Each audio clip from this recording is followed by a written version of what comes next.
जय हिंद दोस्तों, नमस्कार। बात कर लेते हैं आज के दिन भर की सारी बड़ी खबरों की, जहां सबसे पहले आपको बताएंगे भारत की सीमा पर आईएसआई की साजिश हुई बेनकाब। नेपाल सांप्रदायिक दंगों में पाकिस्तानी मौलाना के कनेक्शन से मच गया हड़कंप। दोस्तों बताएंगे कैसे नेपाल हिंसा के पीछे पाकिस्तानी मौलाना का था हाथ। भारत नेपाल बॉर्डर पर अलर्ट जारी। दोस्तों अभी की सबसे बड़ी चौंका देने वाली खबर। वहीं आपको बताएंगे जैसा भारत मजा चखाना चाहता था पाकिस्तान को, ठीक वैसा ही हुआ। दोस्तों सिंधु संधि पर पाकिस्तानी एक्सपर्ट ने शहबाज शरीफ को दी बड़ी चेतावनी। बता दिया कि पाकिस्तान की 80% खेती खत्म हो चुकी है। जी हाँ, वहीं उधर क्या भारत को फंसाने की चाल चल रहा है चाइना। दोस्तों ब्रिक्स शिखर सम्मेलन में अड़ंगा डालना चाहता है अरुणाचल प्रदेश पर ड्रैगन। कौन सी अब नई चाल चलने लगा दोस्तों, और उल्टा भारत को कह रहा है कि सुधरते रिश्तों में कड़वाहट घोल रहा है भारत। क्या है जानकारी। वहीं धर्मशाला में तिब्बतियों का चीन के जातीय एकता कानून के खिलाफ अनोखा विरोध, जानकर आप भी जाएंगे चौंक।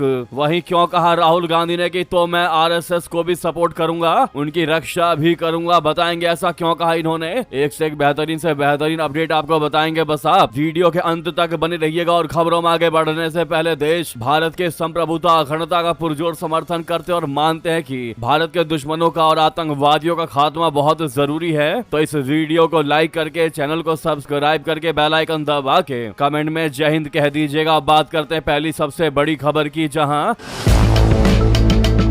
नेपाल में 26 जुलाई को हुई सांप्रदायिक हिंसा के बाद भारत नेपाल सीमा से जुड़े इलाकों में कथित विदेशी नेटवर्क को लेकर सुरक्षा एजेंसियों की चिंता बढ़ गई है। दोस्तों रिपोर्ट में दावा किया गया है कि नेपाल की खुफिया एजेंसी ने कुछ विदेशी मौलानाओं की गतिविधियों और सीमावर्ती क्षेत्रों में संभावित नेटवर्क की जांच की सिफारिश की है। मामला नेपाल के सुनसरी जिले के कप्तानगंज इलाके से जुड़ा है। रिपोर्ट के मुताबिक 26 जुलाई को कांवड़ यात्रा के दौरान धार्मिक झंडे लगाने और तेज आवाज में डीजे बजाने को लेकर दो समुदायों के बीच विवाद हुआ। देखते ही देखते विवाद ने हिंसक रूप ले लिया और इलाके में तनाव फैल गया। स्थिति को नियंत्रित करने के लिए नेपाल पुलिस को बल प्रयोग करना पड़ा। पुलिस फायरिंग में एक व्यक्ति की मौत होने की भी खबर सामने आई, जबकि कई अन्य लोग घायल हुए। सुनसरी से शुरू हुआ तनाव बाद में मधेश और कोशी प्रांत के कुछ अन्य इलाकों तक भी पहुंच गया। स्थिति को देखते हुए कई स्थानों पर कर्फ्यू लग गया और नेपाल पुलिस के साथ सशस्त्र पुलिस बल तथा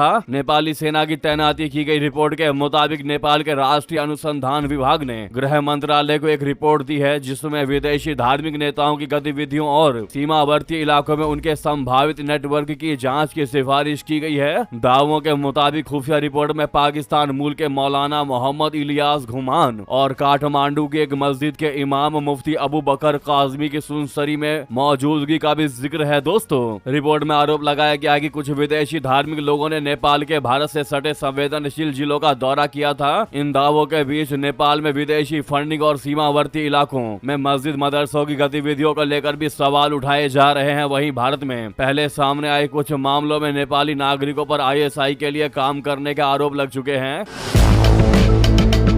दिल्ली पुलिस ने 2025 में नेपाली नागरिक प्रभात कुमार चौरसिया को आईएसआई मॉड्यूल के मामले में गिरफ्तार किया था। पुलिस के मुताबिक उसके जरिए भारतीय सिम कार्ड पाकिस्तान भेजे गए थे और 16 में से 11 सिम पाकिस्तान में सक्रिय मिले थे। भारत नेपाल सीमा लंबे समय से सुरक्षा एजेंसियों के लिए संवेदनशील क्षेत्र रही है। खुले और अपेक्षाकृत आसान सीमा आवागमन के कारण दोनों देशों की सुरक्षा एजेंसियां इस इलाके में संदिग्ध गतिविधियों पर नजर रखती है। जी हाँ दोस्तों, यानी कि नेपाल के सीमावर्ती इलाकों में लगातार बन रही नई मस्जिदों और मदरसों को मिलने वाली विदेशी फंडिंग अब जांच के दायरे में आ गई है। भारत और नेपाल की सुरक्षा एजेंसियां पहले भी कई बार ऐसे मामलों का खुलासा कर चुकी है, जहां नेपाली नागरिकों का इस्तेमाल आईएसआई के जासूसी नेटवर्क के लिए किया गया। दिल्ली पुलिस द्वारा गिरफ्तार किए गए नेपाली नागरिक प्रभात कुमार चौरसिया का मामला इसका उदाहरण है, जिसके जरिए भारतीय सिम कार्ड पाकिस्तान भेजे गए थे। जैसा कि हमने आपको बताया दोस्तों, ऐसे में अब भारत नेपाल बॉर्डर पर काफी ज्यादा अलर्ट जारी कर दिया गया है। भारतीय सेना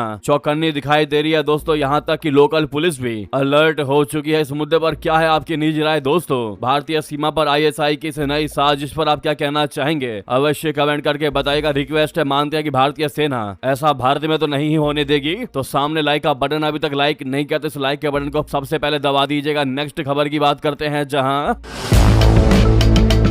पाकिस्तान के पूर्व मंत्री ने भारत के खिलाफ उगला जहर देने लगा गीदड़ भभकी, कहने लगा मैं हाफिज सईद का गुलाम हूँ। जी हाँ, पाकिस्तान के पूर्व मंत्री शेख रशीद अहमद की आलोचना हो रही है दोस्तों। एक सार्वजनिक कार्यक्रम में वो लश्कर तैयबा के आतंकवादियों के साथ मंच पर बैठे नजर आए। पूर्व मंत्री ने प्रतिबंधित संगठन के सरगना हाफिज सईद की तारीफ की और भारत को गीदड़ भभकी दी। कार्यक्रम के एक वीडियो में रशीद को खालिद मसूद संधू और कारी मोहम्मद याकूब शेख के साथ मंच साझा करते हुए देखा जा सकता है। खालिद मसूद संधू की पहचान लश्कर तैयबा के सीनियर कमांडर और पाकिस्तान मरकजी मुस्लिम लीग बोले तो PMML के अध्यक्ष के तौर पर हुई है, जबकि कारी मोहम्मद याकूब शेख आतंकी संगठन की केंद्रीय सलाहकार समिति का सदस्य है। बैठक की एक वीडियो सामने आई है जिसमें पूर्व मंत्री ने आतंकी हाफिज सईद की तारीफ की और कहा कि मैं हाफिज साहब का गुलाम हूँ। रशीद ने यह भी दावा किया है कि जब वो अमेरिका में था तो उनके फोन पर सईद का फोन आया था और इसके बाद उन्हें देश से निकाल दिया गया था। रशीद ने भारत के खिलाफ भड़काऊ बातें भी कही और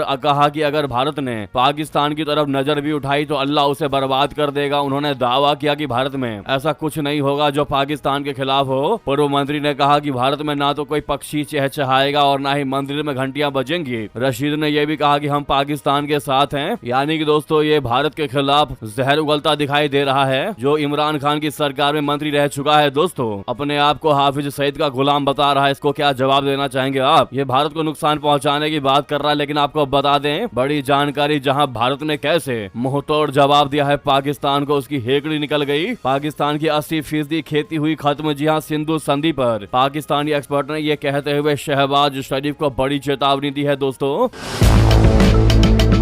बीते साल अप्रैल में भारत ने पाकिस्तान के साथ 6 दशक पुरानी सिंधु जल संधि को निलंबित करने का ऐलान किया था। भारत की ओर से पाकिस्तान जाने वाले पानी को रोकने की बात कही गई है। इससे पाकिस्तानी सरकार और सैन्य नेतृत्व चिंता में है। पाकिस्तान में इस बात को लेकर डर बढ़ रहा है कि भारत के पानी रोक देने पर उसकी खेती, बिजली उत्पादन और पानी आधारित दूसरे प्रोजेक्ट का क्या होगा। इस पर पाकिस्तानी एक्सपर्ट लगातार अपनी सरकार को चेता रहे हैं और भारत को घेरने की कोशिश कर रहे हैं। पॉलिसी एनालिस्ट और रिसर्चर सुहा निसार ने आजादी पर मंडराता सूखा नाम से द न्यूज में लेख लिखा है। इसमें एक तरफ उन्होंने सिंधु संधि के निलंबन से पाकिस्तान के सामने आने वाली चुनौतियों पर बात की है, तो दूसरी ओर भारत पर कई आरोप भी लगाए हैं। उन्होंने पानी को हथियार बनाने की बात कहते हुए भारत को घेरने की कोशिश की है। जी हाँ, सुहा ने बताया है कि पाकिस्तान की 80% खेती योग्य जमीन सिंधु नदी प्रणाली पर निर्भर है। देश के ज्यादातर पावर ग्रिड भी इसी से बनने वाली पनबिजली पर टिका है। ऐसे में इस्लामाबाद को चेतने की आवश्यकता है। उन्होंने कहा कि सिंधु जल संधि विश्व बैंक की मध्यस्थता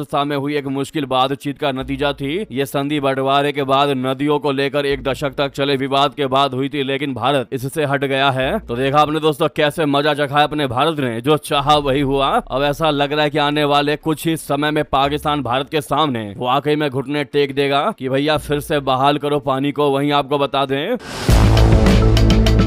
ब्रिक्स शिखर सम्मेलन में अड़ंगा डालना चाहता है चाइना। अरुणाचल प्रदेश पर ड्रैगन चल रहा है बड़ी चाल दोस्तों, क्या भारत जाएगा इसमें भी फंस? बता दें गलवान की घाटी के बाद भारत और चीन के बीच सीमा पर एक बार फिर तनाव बढ़ रहा है। हाल ही में मीडिया रिपोर्ट्स में स्थानीय लोगों ने दावा किया है कि चीन की पीपुल्स लिबरेशन आर्मी ने सुबनसिरी इलाके में भारतीय सैनिकों को गश्ती पॉइंट तक जाने से रोका है। भारत ने तुरंत इन दावों को खारिज किया और भ्रामक बताया। यह दावा ऐसे समय में आया जब 2 दिन पहले ही चीन की सेना PLA ने अरुणाचल प्रदेश में जगहों के नाम बदलने के भारत के कदम पर आपत्ति जताई थी। इन घटनाक्रमों की टाइमिंग खास है जो ऐसे समय में हो रहे हैं जब 1 महीने बाद सितंबर में भारत ब्रिक्स शिखर सम्मेलन की मेजबानी करने जा रहा है। इस सम्मेलन में चीन के राष्ट्रपति शी जिनपिंग शामिल हो सकते हैं। हालांकि एक्सपर्ट्स का कहना है कि चीन इस सम्मेलन को सफल नहीं होते देखना चाहता है और इसके लिए हर तरीके से बाधा पहुंचाने की कोशिश कर सकता है। सीमा को लेकर हालिया बयानबाजी इसी का हिस्सा है। स्ट्रेट न्यूज ग्लोबल ने लेफ्टिनेंट नजर एस अल नरसिम्हन रिटायर के हवाले से बताया है कि भारत को पूरी LAC पर सावधान रहने की आवश्यकता है। नरसिम्हन भारत के पूर्वोत्तर इलाके में सेवा दे चुके हैं और बीजिंग में डिफेंस अटैचे रहे हैं। उन्होंने दिसंबर 2022 की घटना का जिक्र किया जिसमें आमने सामने की झड़प हुई थी। उस दौरान PLA के सैनिकों ने भारतीय इलाके में घुसने की कोशिश की थी जिसे भारतीय जवानों ने सफलतापूर्वक रोक दिया था। सवाल यह है कि आखिर अरुणाचल पर क्यों नजरें गड़ाए बैठा है चाइना, चाहता क्या है? तो आपको बता दें एक्सपर्ट्स की बात करें तो एक्सपर्ट्स का मानना है कि 2020 में गलवान में झड़प के बाद उसे दोनों तरफ 50,000 सैनिक तैनात है। ऐसे में वहां घुसपैठ के लिए आसान जगह नहीं है।